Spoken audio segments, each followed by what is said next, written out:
It all started on a quiet morning in our neighborhood, the kind where nothing ever really happens, until it did.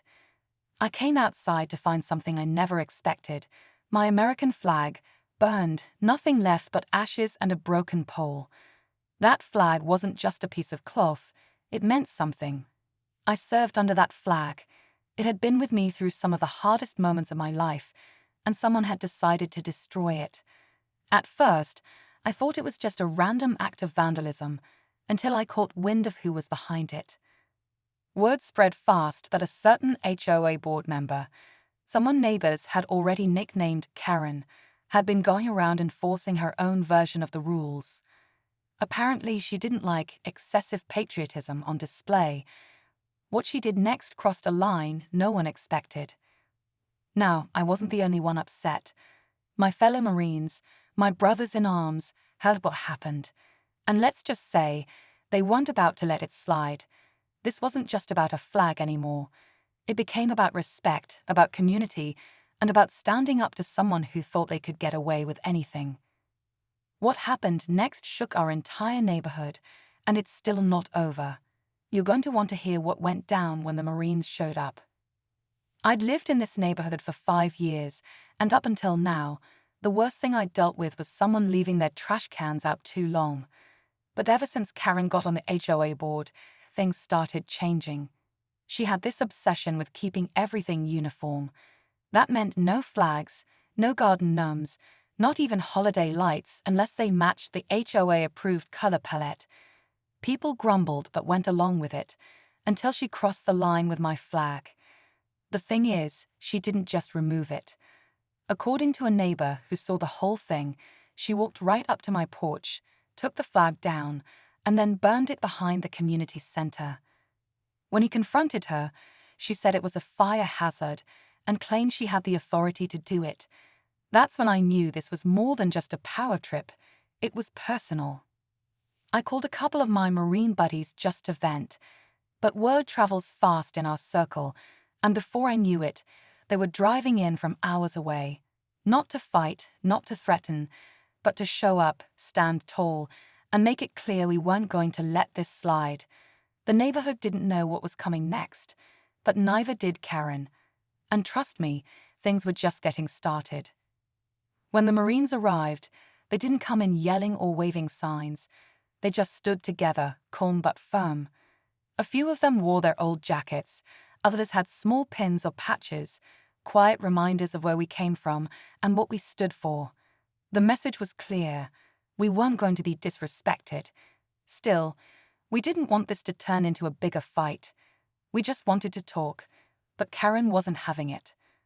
She refused to meet with any of us, claimed we were intimidating, and said we were violating HOA rules just by standing on the sidewalk together.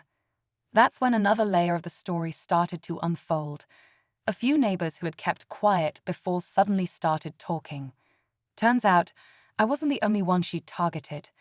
One veteran down the street had his service dog reported for being a nuisance. Another neighbor's memorial garden, planted for her late husband, who served, was almost ripped out for not being in compliance. The more we learned, the more it felt like this wasn't just about a flag. It was a pattern, a quiet, creeping campaign of control disguised as HOA regulations. And the board, silent. They either backed her or were too afraid to speak up. That's when we realized this wasn't just about one person anymore. It was about standing up for everyone she'd tried to silence. Things started to boil over faster than anyone expected. What began as a quiet show of unity turned into a full-blown neighborhood movement. People who had been scared to speak up were now coming forward with stories. Some had photos. Others had letters from the HOA threatening fines over things like small porch flags, family welcome signs, even wind chimes. Karen wasn't just enforcing rules, she was using them to control and isolate people, especially veterans and older residents. One night, someone slipped a note under my door. No name, just a message. * Karen's not working alone. Check the meeting records. *. That's when we started digging. We found HOA meeting notes going back 2 years, and a lot of them didn't match what people remembered being said or voted on. It looked like rules were being changed quietly, behind closed doors, with no community input. The deeper we went, the worse it got. At the next HOA meeting, we decided to show up, every one of us, veterans, neighbors, families. We filled every chair, every wall, standing room only. Karen walked in and saw us all there, and for the first time, she looked nervous. We had questions, we had evidence, and we weren't leaving without answers. The tension in that room could have been cut with a knife. And what happened next? No one saw coming. The room was dead silent when Karen took her seat at the front table. She tried to start the meeting like nothing was happening, reading off the agenda in that same clipped voice she always used. But nobody was listening. One of the older Marines stood up and calmly asked, "Before we talk about landscaping budgets, can we talk about the flag you burned?" That's when things snapped. Karen froze. Then she started talking fast, denying everything, said there was no proof, that it was all hearsay. But that's when another neighbor pulled out their phone and played a video. Grainy, shot from behind a fence, but clear enough. There she was, dragging the flag across the ground, tossing it into a metal fire pit. You could hear her say, "Asterisk, this neighborhood doesn't need this kind of display." Asterisk, the whole room erupted. But just when it seemed like she might finally be held accountable, the real twist dropped. One of the other board members, someone who had been quiet the whole time, stood up and defended her. Claiming the video was taken out of context, and then revealed that Karen wasn't just a board member. She was related to the HOA president, sister-in-law. Suddenly, everything made sense. Why she got away with so much, why complaints went nowhere. Now it wasn't just about justice, it was about corruption, and that changed everything. The room exploded. People were standing, shouting over each other, not out of chaos, but because everything finally made sense. The favoritism, the threats, a silence from the board, it all traced back to that one connection.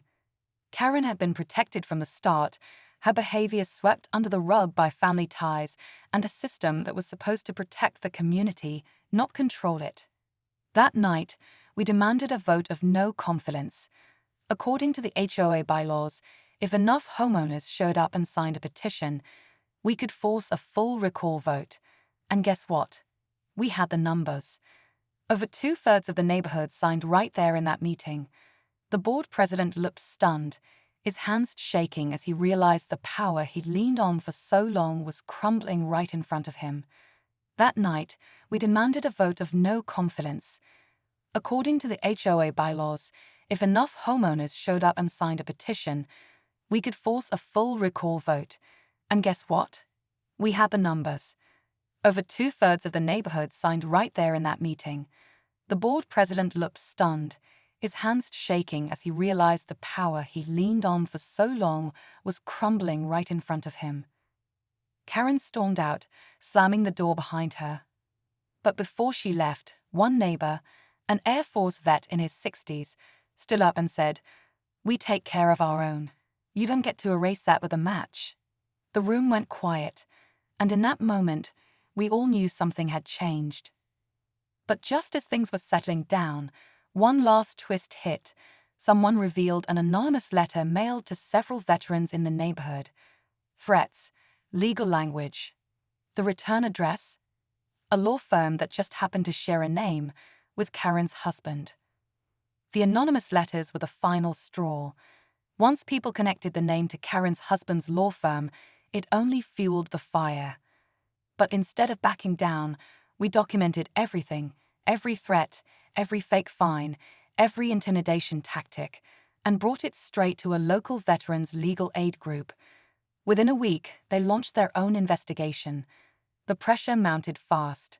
Karen resigned quietly, the HOA president stepped down soon after, and the board was completely restructured with new elections. As for the flag, a few days later, a group of neighbors showed up at my door with a brand new one. Not just a store-bought flag, but one flown over a military base overseas, gifted by one of the Marines who'd served with me. We raced it together in silence, right where the old one had been. And this time, no one dared to touch it. Things are different in the neighborhood now. People speak up. The new ball is transparent and fair, and veterans are finally being respected instead of pushed aside. That flag wasn't just fabric, it was a symbol of service, of sacrifice, and of community standing together when it mattered most. So yeah, one person tried to burn it down, but what she really did was light a fire that brought everyone together.